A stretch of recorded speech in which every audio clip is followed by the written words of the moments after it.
buenos días.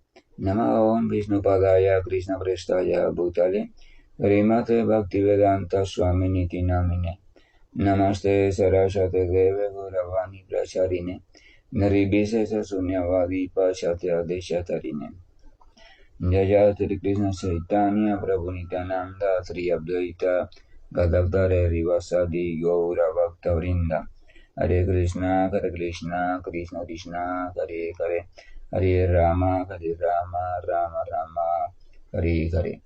Hare Krishna, reiterados, vamos a continuar con lecturas y reflexiones de los textos del Bhagavad Gita, recordando que estamos en el capítulo número 18, prácticamente finalizando el capítulo.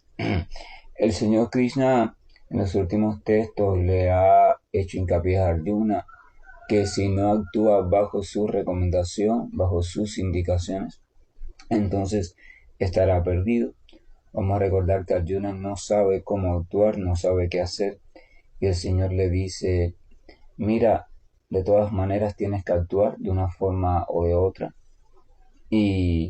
pero tienes dos grandes opciones: o actúas bajo una indicación completamente iluminadora y sabia, o actúas bajo la indicación de tu propia mente. Si actúas bajo la indicación de la iluminadora y sabia, entonces alcanzarás la victoria. Esta victoria es la victoria de la autorrealización, la meta de la vida. Pero si actúas bajo la indicación de tu propia mente, alcanzarás lo mismo que has alcanzado vida tras vida, o sea, seguirás enredándote de nacimiento en nacimiento detrás de los placeres ilusorios, confundiéndoles por placeres reales. Vamos a recordar que la literatura espiritual describe a los placeres de los sentidos como placeres ilusorios. Es como cuando uno sueña y uno está soñando que hay algo placentero así al alcance de uno, y uno corre hacia ese placentero, incluso experimenta placer de ese algo, puede tener incluso en el sueño una experiencia placentera, incluso el cuerpo puede experimentarla, la mente, todo, pero cuando el sueño se acaba, la experiencia placentera, uno se da cuenta que no existe en sí mismo. Existió a nivel personal, a nivel ilusorio, solo para usted, pero no tiene existencia propia, porque una vez terminado el sueño, la existencia, la experiencia placentera se terminó. Entonces esa es la diferencia entre ilusión y realidad. La ilusión es dependiente de, es construida, es temporal y por tanto es siempre cambiante, no tiene sustancia en sí misma. Mientras que la realidad no depende de, sino que ella existe en sí misma. Existe en sí misma, tiene existencia en sí misma y no depende del estado, no depende de que usted la construya, sino que existe en sí mismo. Dios existe en sí mismo. Entonces las cosas materiales construidas, diseñadas ilusoriamente no existen en sí mismas. Dependen de una serie de engranajes y de elementos que se han combinado durante largo tiempo para darlo la ilusión de existencia, de realidad, de vida, de movimiento. Pero realmente no hay vida en sí misma, o sea, no tienen vida en sí misma. Entonces, dando esas instrucciones, el Señor dice el siguiente verso, texto número 61. El Señor Supremo se encuentra en el corazón de todos, oh Arjuna, y está dirigiendo los movimientos de todas las entidades vivientes, las cuales están sentadas como si estuvieran en una máquina hecha de energía material. Entonces Krishna está haciendo referencia a Paramatma, o sea, la expansión de Paramatma. Algo interesante del Bhagavad Gita es que Krishna alterna sus referencias. Krishna y Arjuna hacen referencia a Krishna, valga la redundancia, como Krishna, como Paramatma a veces, como el Señor Supremo, como Suprema Personalidad de Dios. Entonces Krishna se está refiriendo aquí, una persona podría preguntar, bueno, si Krishna es la Suprema Personalidad de Dios, entonces ¿por qué está diciendo aquí que el Señor Supremo se encuentra dentro del corazón de cada entidad viviente y desde allí está dirigiendo sus movimientos? ¿Por qué Krishna no dice yo me encuentro dentro del corazón de la entidad viviente. Porque en verdad Krishna, como suprema personalidad de Dios, o sea, el actor principal original, no está dentro del corazón de nadie. Y a la misma vez sí está. No está porque él originalmente permanece intacto en su morada suprema, pero al mismo tiempo sí está mediante su expansión o su personaje conocido como alma suprema o ser supremo. O sea, Krishna tiene una representación con cualidades específicas dentro del corazón de cada entidad viviente, que es la que actúa como testigo, compañera, amiga, bienqueriente de todo lo que existe en el mundo material. Gracias a esa presencia, que es una expansión de Vishnu, es que este mundo material, este sueño, puede permanecer. A no ser por la presencia del Señor Supremo en la forma de ser supremo dentro de todo, dentro de cada átomo, o sea, el alma del universo se le puede llamar, entonces no podría existir nada en el universo, porque todo lo que aparentemente existe ahí en el universo, todas las leyes que hay, cómo responden las entidades que están ocupando cargos administrativos a nivel universal, todo eso es debido a la presencia del Señor y es debido también a las indicaciones del Señor. Entonces Krishna se está refiriendo a esa expansión en específica. O sea, Krishna se está refiriendo a esa forma de presentación o a esa concepción de él. O sea, él. Vamos a ver a Krishna como actor principal y vamos a ver a muchos de sus personajes como sus expansiones, unas de tipo primaria, otros de tipo secundaria, unos de tipo completa y otros de tipos parciales que solamente expresan algunas de sus cualidades. Cuando el señor Chaitanya Mahaprabhu se mostró sobre esta tierra, él escogió a ciertas personas muy selectas y les dio diferentes tareas según su naturaleza.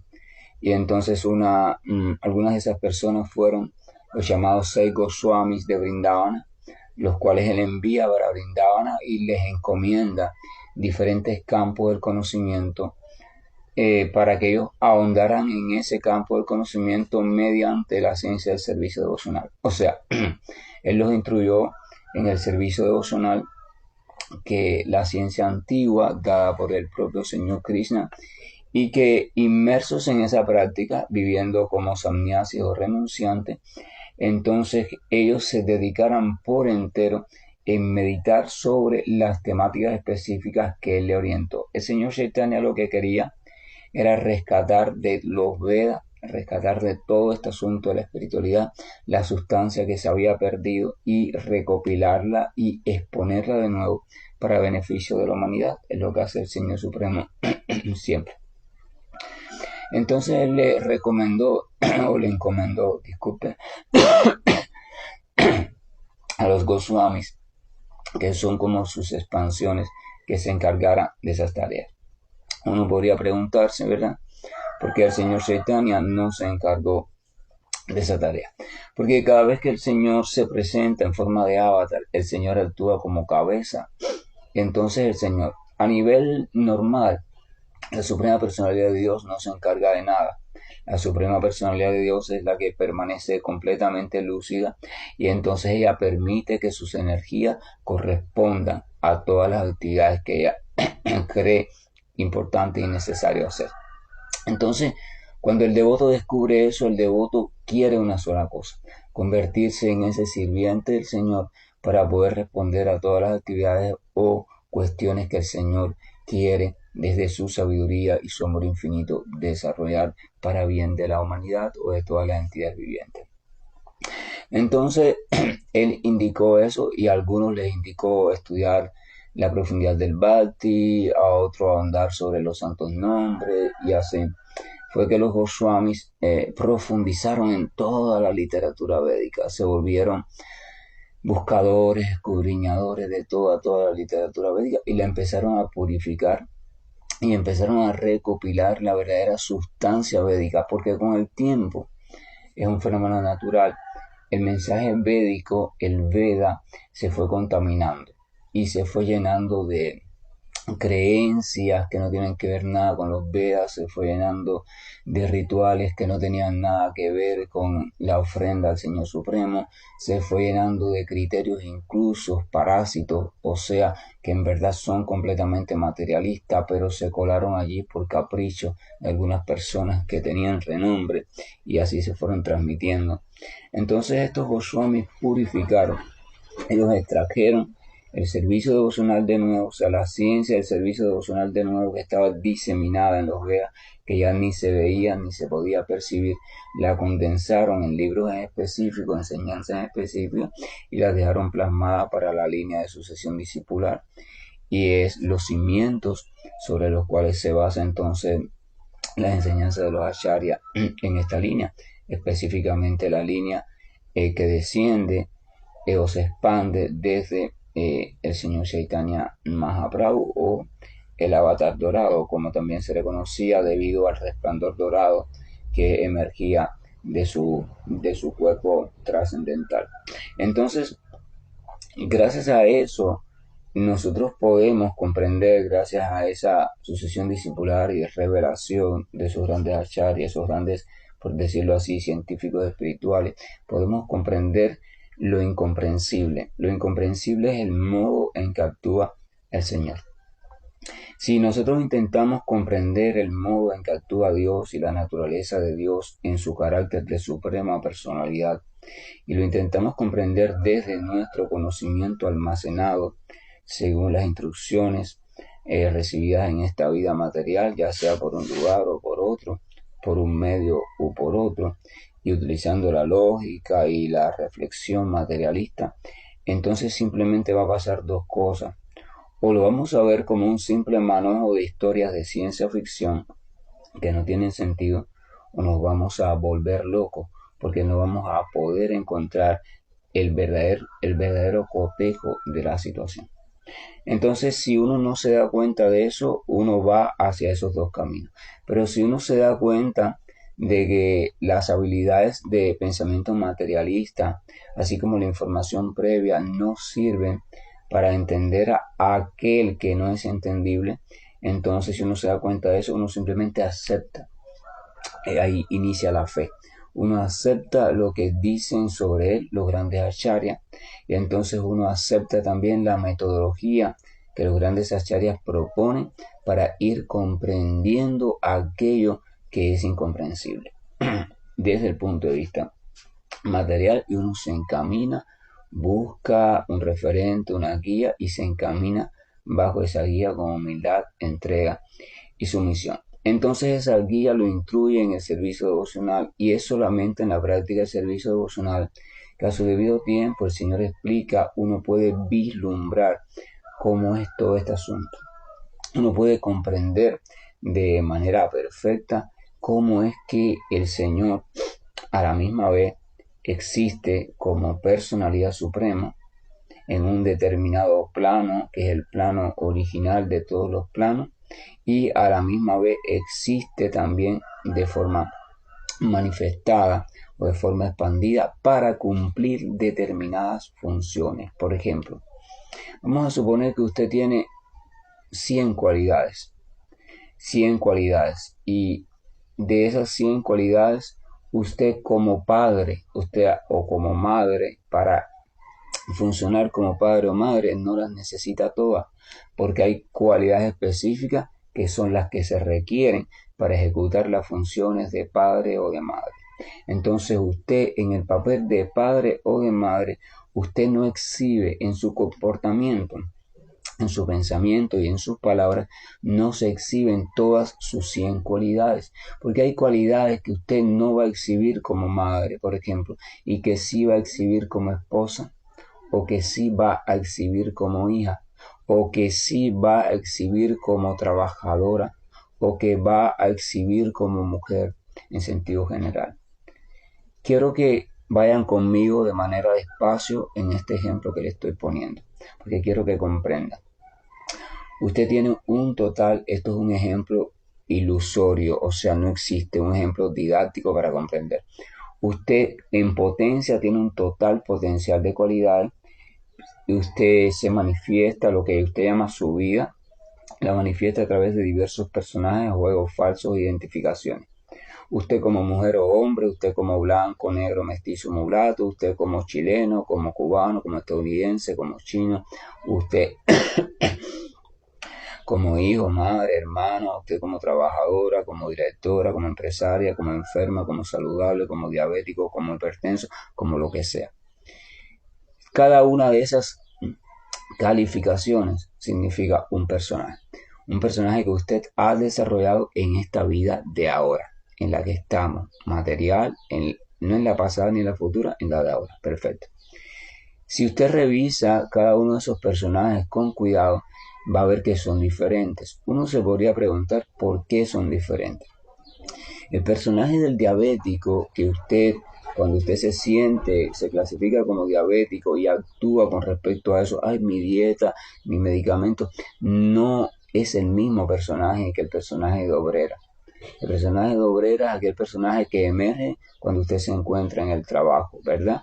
Que tenga rasgos del diabético, perfecto, pero el diabético no tiene rasgos del de obrera. Porque, por ejemplo, cuando usted está en casa, sigue siendo montada, por decirlo así, en el personaje de diabética, pero ya no está en el personaje de obrera. Usted en casa no actúa como en el trabajo. Así que hay un cambio de personaje. Hay un cambio en la sincronización, hay un cambio en el personaje que se está experimentando y un cambio en la programación que lo está manipulando a usted. Y digo manipulando de manera consciente, o sea, sé lo que estoy diciendo. Entonces, y después así va de personaje en personaje. Perfecto.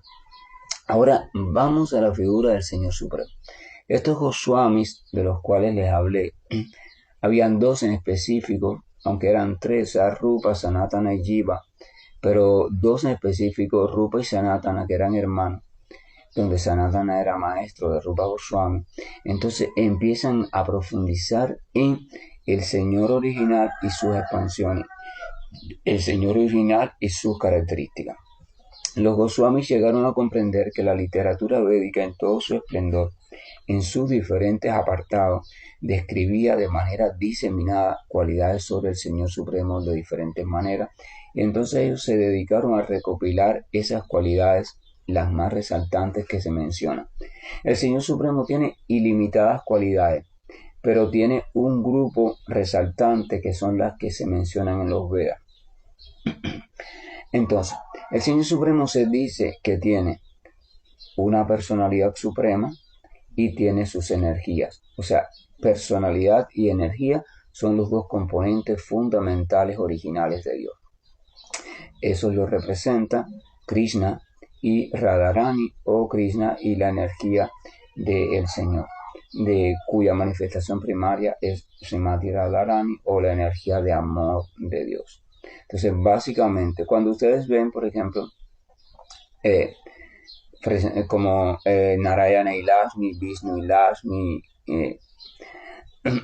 Purusa y Prakriti, están representando la personalidad de Dios en una de sus concepciones y la energía de Dios en una de sus concepciones. O sea, personalidad y energía. Bueno, esa se separan solamente para entenderlo, pero están unidos. Esa personalidad en los Vedas se expone que ella manifiesta 64 cualidades principales o fundamentales. Las manifiesta como se conoce de esas manifestaciones gracias a la energía. O sea, es la energía quien manifiesta esas cualidades de diferentes maneras. Usted tiene una cualidad en potencia, pero esa cualidad nadie la puede conocer a no ser que esa cualidad se manifieste. Usted la manifiesta. ¿Cómo la manifiesta? A través de un comportamiento, a través de la forma en que usted habla, en que usted se dirige, en que usted come, en que usted se relaciona. Es la única forma de conocer una cualidad. La cualidad no se puede conocer directamente. Hay que conocerla a través de una manifestación, igual que la mente. Por ejemplo, nadie puede conocer la mente. La sustancia, el espacio conocido como mente no se puede conocer. Lo que podemos conocer es las diferentes manifestaciones, y a través de esas manifestaciones se puede tener una idea de lo que más o menos es esa mente o cómo está trabajando o funcionando. Lo que se hace en psicología, a través de la entrevista o de las diferentes pruebas mentales, entonces se obtienen diferentes informaciones de diferentes tipos y uno tiene una idea, siempre es una hipótesis de lo que uno considera que está sucediendo, ha sucedido o puede suceder en ese contexto mental. Lo mismo pasa con el Señor Supremo. La suprema personalidad de Dios, los Vedas describen, según los Goswami encontraron allí, 64 expresiones de diferentes cualidades que caracterizan al Señor. La literatura solamente recoge esas 64. Ahora, ¿qué pasa? La literatura explica también, los Goswamis descubrieron también algo muy interesante. Las diferentes manifestaciones del Señor que se manifiestan en una época determinada para una función determinada, o sea, para una acción determinada y en un contexto determinado, no manifiestan todas las 64 cualidades.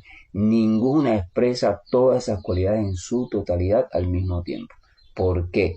El mismo ejemplo que usted y sus personajes, porque no las necesita. Si el Señor va a asumir una manifestación determinada, por ejemplo, para acabar con la enfermedad en una época dada, porque debido a las oraciones de las grandes almas y de los devotos puros le están pidiendo que por favor interceda y él asume una forma de avatar determinada y por ejemplo como Dambantari que introdujo la medicina en el universo, el conocimiento de la medicina o la sanación, entonces él no necesita que esa presentación, que ese personaje tenga o exhiba 64 cualidades, porque las 64 no le sirven para el propósito específico. El Señor es eficiente, Él solamente usa o manifiesta aquello que es imprescindible para la actividad o el objetivo que va a realizar en esa aparición. Entonces los avatars del Señor y las diferentes expansiones del Señor no tienen reunida en sí mismas, no manifiestan, las tienen en potencia, pero no manifiestan las 64 cualidades. Ahora, sin embargo, hay una sola figura que encontraron los Goswamis en toda la literatura espiritual que sí manifiesta al mismo tiempo las 64 cualidades. Ese personaje o esa figura que manifiesta las 64 cualidades es Krishna. Entonces, por tanto, Krishna se asumió por los grandes Goswamis y almas iluminadas como la representación más fidedigna o la expresión más fidedigna de la suprema personalidad de Dios. Dios, la verdad absoluta, tiene una personalidad, tiene ilimitadas personalidades, pero tiene una que es la original, como un tronco de un árbol, de donde van saliendo poco a poco las demás personalidades. Y de esas otras personalidades salen otras y así sucesivamente se va expandiendo, pero sale de un tronco, de un único tronco. Y ese tronco salió de una semilla. Entonces, ese tronco original que muestra todas esas cualidades, entonces es lo que recibe el nombre de Krishna. Entonces, cuando Bhagavad Gita, este personaje que está hablando, es ese Krishna. Cuando el devoto se refiere a Krishna, se refiere a ese Krishna, al Krishna como actor original de donde se expanden los diferentes personajes. La entidad viviente común, usted, yo, nosotros, las chispas espirituales comunes, poseemos un máximo de 50 cualidades de esas 64. O sea, podemos expresar en nuestro grado máximo, podemos manifestar solo 50. Solo 50. El ser humano que llega a la cúspide de como ser humano, a la perfección como ser humano, no estoy hablando como nada más como ser humano, puede llegar a manifestar como máximo 50 de esas cualidades. Los semidioses, como todos estos semidioses como Brahma, Indra, Surya, todos los que ustedes se les ocurra a la mente, solamente pueden manifestar las mismas 50 cualidades que nosotros, pero en un grado superior, o sea, con una mayor potencia. Con una mayor potencia. El señor Shiva, que no es una entidad viviente, es una manifestación del Señor, pero tiene una peculiaridad, o sea, cae bajo ciertos encantos de la energía material, o sea, la energía material llega a condicionarlo en cierto grado, pues es como la leche y el yogur. El Señor es como la leche, el Señor Shiva es como el yogur, es un derivado de la leche, pero no es la leche en sí misma, porque hay cosas, con leche usted puede hacer todo, incluyendo los preparados comestibles que llevan yogur, porque simplemente coge un poco de leche y la transforma en yogur y ya. Pero con el yogur usted no puede hacerlo todo, no puede hacer lo que necesita leche, porque el yogur ya usted no lo puede volver a convertir en leche. La leche sin yogur, pero el yogur en leche no. Entonces es más limitado el yogur que la leche.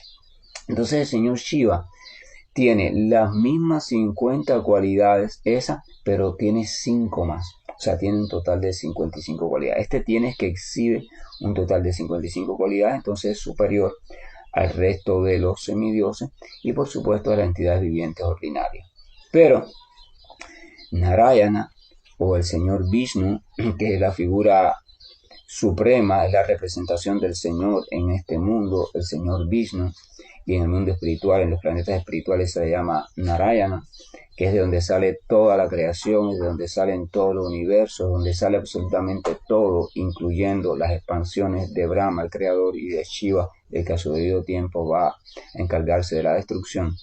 Ese Narayana tiene 5 cualidades más que Shiva. O sea, tiene las mismas 55 que hay en Shiva, o sea, tiene las 50 de todas las entidades vivientes. Las 5 que tiene Shiva extra, tiene, o sea, ya son 55 y tiene 5 más. Entonces Narayana tiene 60.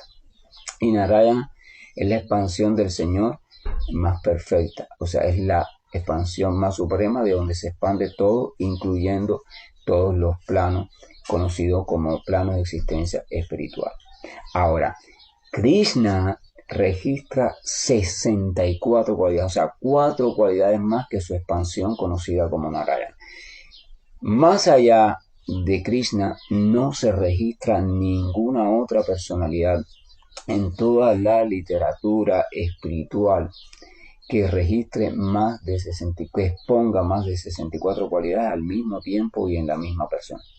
Por tanto, se concluye que el Bhagavan original o la suprema personalidad, la autoridad máxima original manifestada, es el Señor conocido como Krishna, por eso se llama Krishna, supremamente atractivo. Krishna no es atractivo porque es bello, eso es un error. La belleza es una de las 64 cualidades. Krishna es atractivo porque reúne en sí mismo las 64 cualidades. Por ejemplo, hay diferentes formas de ser atractivo. No, piense en diferentes personas en su vida que a ustedes resulten atractivos, o sea, que atraigan su atención.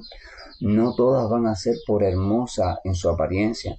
Hay personas que atraen su atención porque son sumamente inteligentes, son hábiles en comprender las cosas, son grandes científicos, son grandes pensadores, son grandes maestros, son grandes enseñantes y no tienen por qué ser hermosos físicamente, sin embargo le atraen su atención, son atractivas.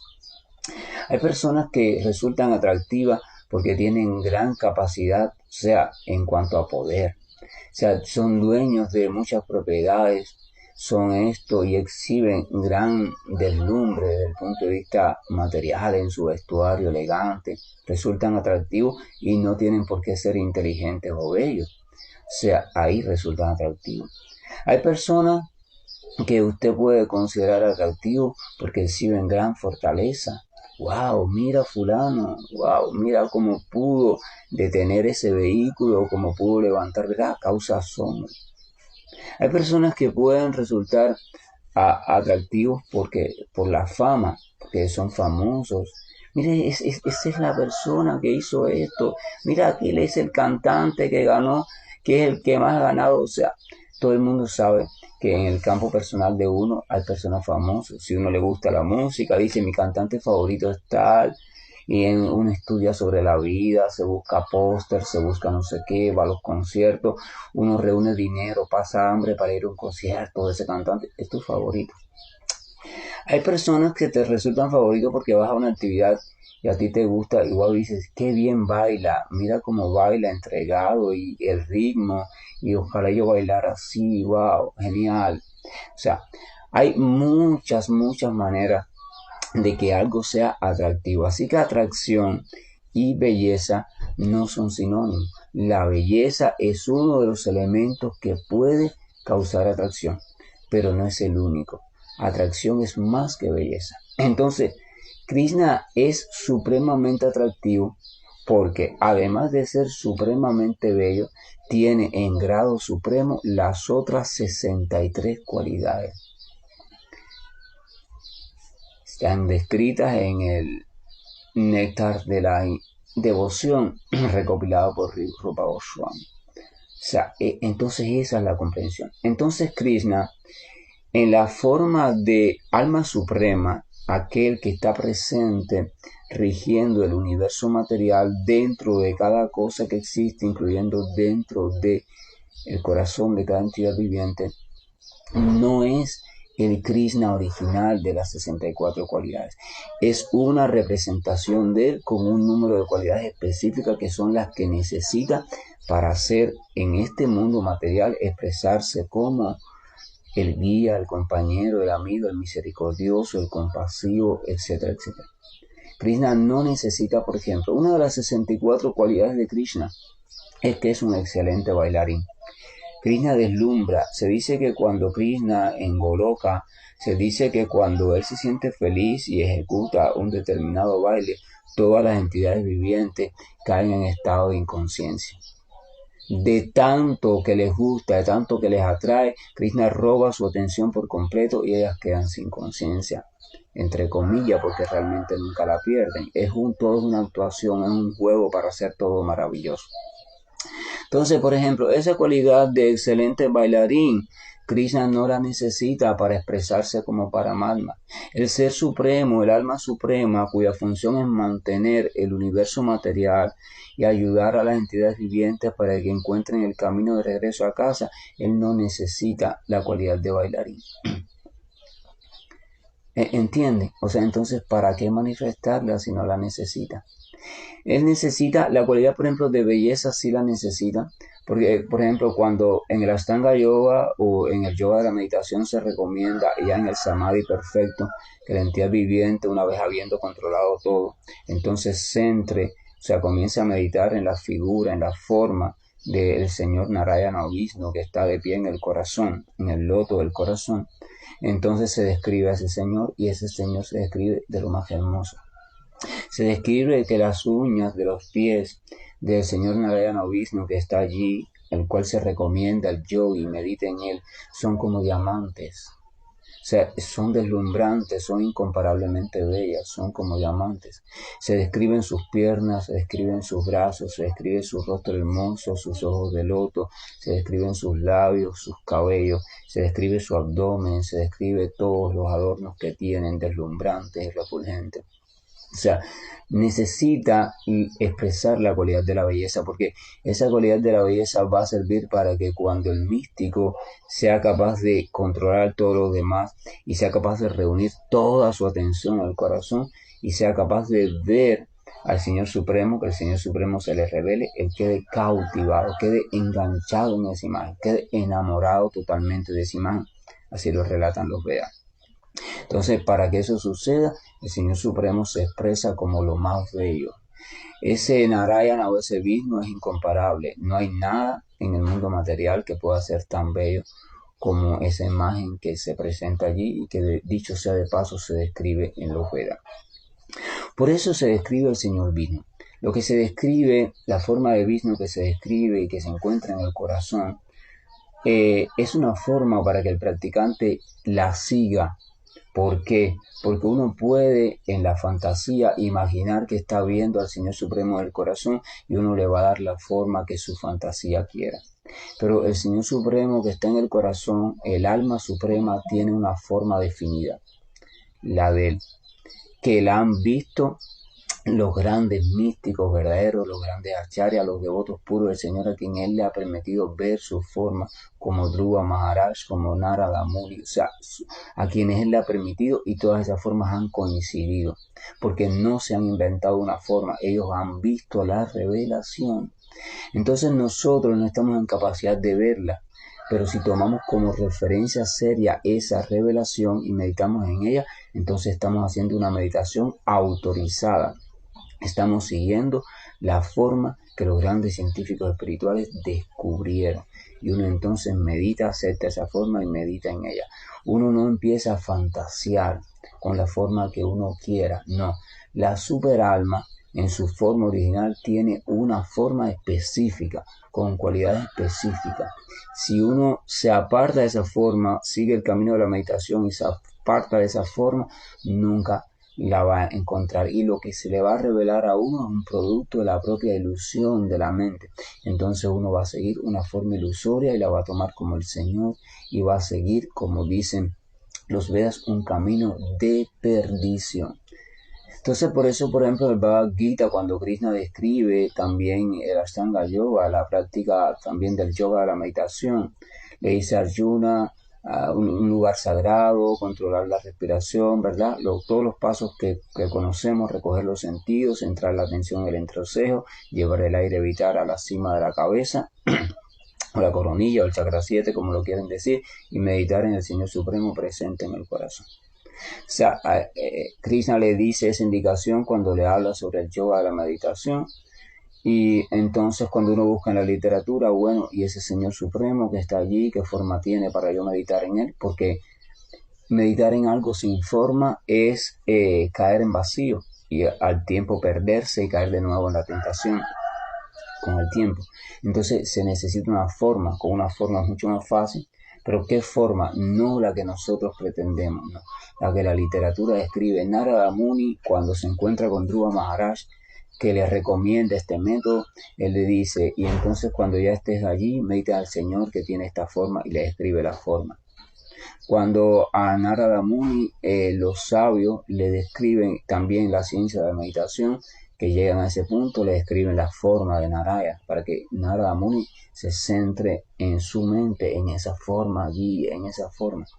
Y eso es lo que dice cuando se dice piensa siempre en mí. El místico que sigue ese camino, que llega al samadhi perfecto, siempre está meditando en esa forma específica. Y ahí está absorto completamente. O sea, la meditación de él es en esa forma específica. El místico verdadero, el verdadero devoto del Señor, aquel que está meditando en Paramatma o en la suprema personalidad de Dios en la forma de alma suprema. Entonces,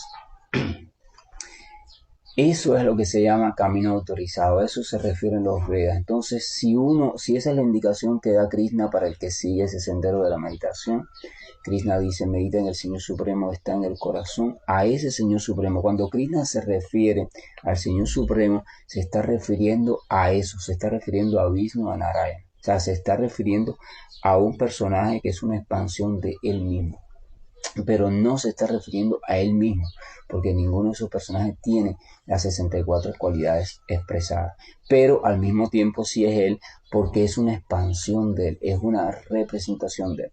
Es como cuando usted tiene un niño y le va a hacer un cumpleaños, le va a celebrar un cumpleaños, y usted se viste de payaso porque a usted le gusta la actuación, usted hace de clown, y usted se pone una nariz roja.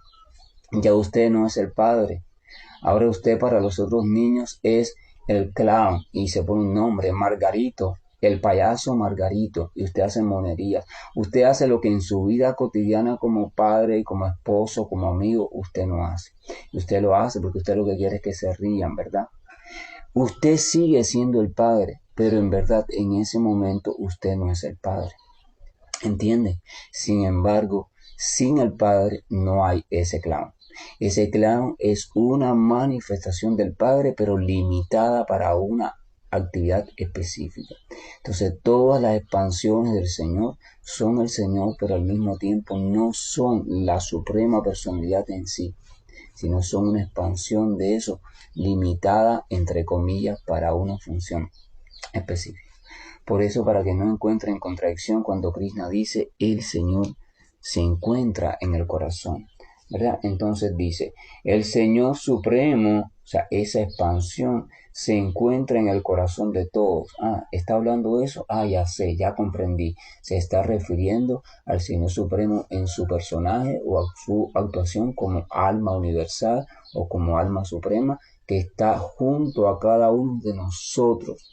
Es Krishna, es el autor original porque viene de Krishna, pero no es él mismo. ¿Ok? Es como la rama del tronco, específicamente para eso. Entonces dice, oh Arjuna, y está dirigiendo los movimientos de todas las entidades vivientes. O sea, es el Señor Supremo. Todas las tendencias que usted tenga son presionadas por las reacciones kármicas. Esas reacciones kármicas son controladas por las leyes kármicas. Esas leyes kármicas son controladas y vigiladas y reguladas para que se cumplan por las llamadas autoridades kármicas, que son entidades vivientes muy elevadas que están al servicio del Señor, cuya función es ocuparse de que las leyes se dicten y se mantengan en cumplimiento. El Señor no es quien dicta leyes desde ese punto de vista, aunque Él es quien originalmente las dicta, pero bajo otro personaje. En este caso, el personaje entonces de Yamaraj, conocido también como el Señor de la Muerte, es el que guía esto del llamado juicio. Y Yamaraj es una expansión del Señor, pero su única función es esto de controlar las leyes de la acción y reacción, cambiarlas cuando hay que cambiarlas. Las leyes kármicas se cambian. Hay varios periodos en la existencia universal en que ha habido que cambiarse la legislación universal.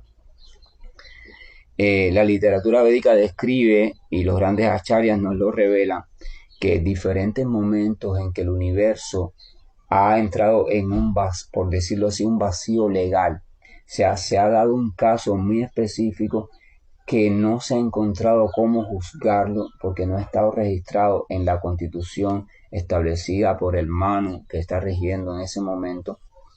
Y entonces se ha tenido que cambiar la ley universal e incluir un artículo nuevo, por decirlo así, como la ley del hombre. La ley del hombre se inicia como reflejo también de la ley universal, o sea, a través de la observación de la ley kármica, un hombre específico con cualidades elevadas, por la gracia del Señor, comenzó a instaurar determinados códigos legales en la humanidad, lo que después esos códigos se hicieron a la manera de como cada cual quiso, según los intereses. Pero el origen viene por inspiración y no es cualquiera quien instaura una ley adecuada y correcta, tiene que ser inspirado por el espíritu de justicia y sabiduría del Señor. Si vemos el Viejo Testamento de la tradición del pueblo judío, vamos a ver que cuando el Señor en su pueblo instaura diferentes tribus o diferentes fragmentos o áreas sociales, y dentro de ellas estaban los jueces, el pueblo, la tribu de los jueces, la tribu de los sacerdotes, o sea, unas personas, entidades vivientes específicas con cualidades específicas que estaban preparadas para, con sabiduría, dictar leyes organizativas sociales. Pero esas personas no eran cualquiera, tenían el don de la justicia y la sabiduría del Señor, dado por el Señor, entonces se encaminaban en eso. O sea, la tendencia la utilizaban a favor del Señor. Ahí vemos servicio devocional. Entonces el Señor se encuentra allí. Entonces todo eso sucede por leyes kármicas, perfecto. Entonces cada cierto tiempo, cuando hay un vacío legal, esas leyes se reestructuran, se tienen que reestructurar para evitar un caos. Entonces el Señor se encuentra allí, Él no hace nada como superalma, pero Él es quien va haciendo que todo se haga. Él es quien permite o revela en una criatura determinada ciertas cualidades para que esa criatura se encargue de construir, diseñar, poner en marcha la ley kármica de la próxima era.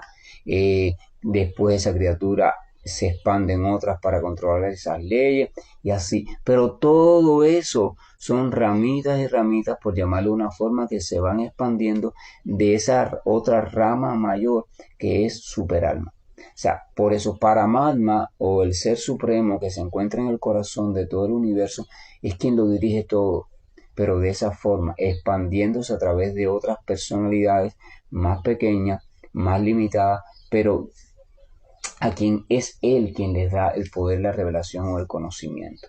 Así es como funciona todo. Entonces se puede decir que todo funciona gracias a esa superalma. Ella no hace nada, pero gracias a ella se hace todo. Y el devoto es esa herramienta que utiliza la superalma para hacerlo todo dentro del universo material. Ella no escoge a cualquier alma, escoge almas con cualidades determinadas que están en un grado de purificación determinado. Nunca, por decirlo así, se embarra las manos con el mundo material, sino que ella se manifiesta, una de sus cualidades se manifiesta a través de una entidad viviente específica. Eso es lo que es ser un devoto. Un devoto es comprender esa ciencia y querer servir a ese magnífico que lo dirige todo. Y ponernos en sus manos y que Él decida cuál es la mejor función que podemos hacer para Él. El devoto ya no tiene preferencia. No, yo quiero ser sacerdote, juez, profeta, hablar en lengua, no sé qué, no. El devoto puro que ha comprendido la esencia de todo, que Él no tiene sabiduría para escoger lo que mejor le toca, dice, Señor, aquí en tus manos estoy. Señor Jesús dice, en tus manos encomiendo mi espíritu, ¿verdad? O sea, en tus manos estoy, he comprendido mi necedad, yo no tengo inteligencia para decidir cómo qué puedo funcionar mejor en tu gran obra, así que utilízame tú y purifica todos mis caprichos, porque tenemos que purificarnos. Si no nos purificamos, nunca podemos entender qué es lo que quiere hacer el Señor por nosotros y vamos a ser caprichosos y vamos a ir contra su orden, porque vamos a seguir la orden de nuestra mente enloquecida, porque nuestra mente está loca. Vamos a seguir la orden de ella pensando que es la orden del Señor, y no es la orden del Señor. Es la orden de nuestros caprichos la que seguimos, la disfrazamos de cosas santas para que nos creamos que es la orden del Señor. Entonces eso es un riesgo muy grande.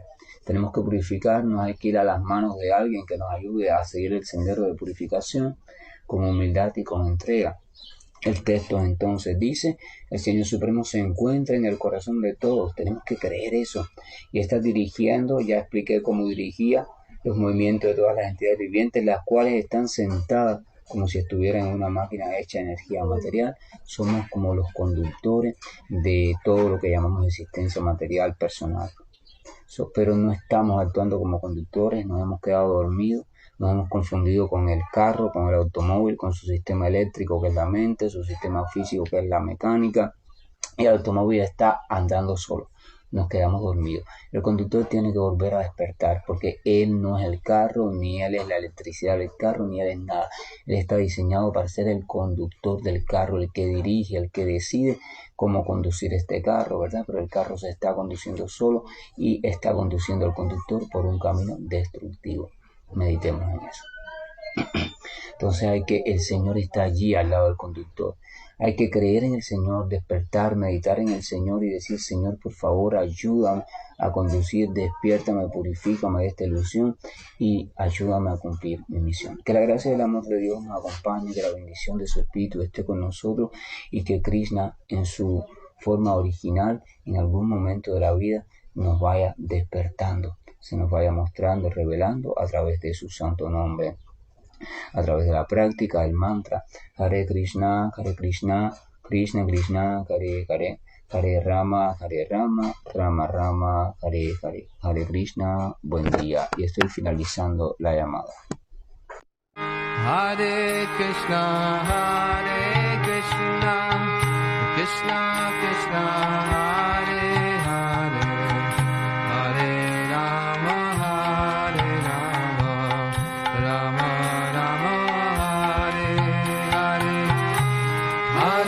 Hare Krishna, Krishna Krishna, Hare Hare, Hare Rama, Rama Rama, Hare Hare, Hare Krishna.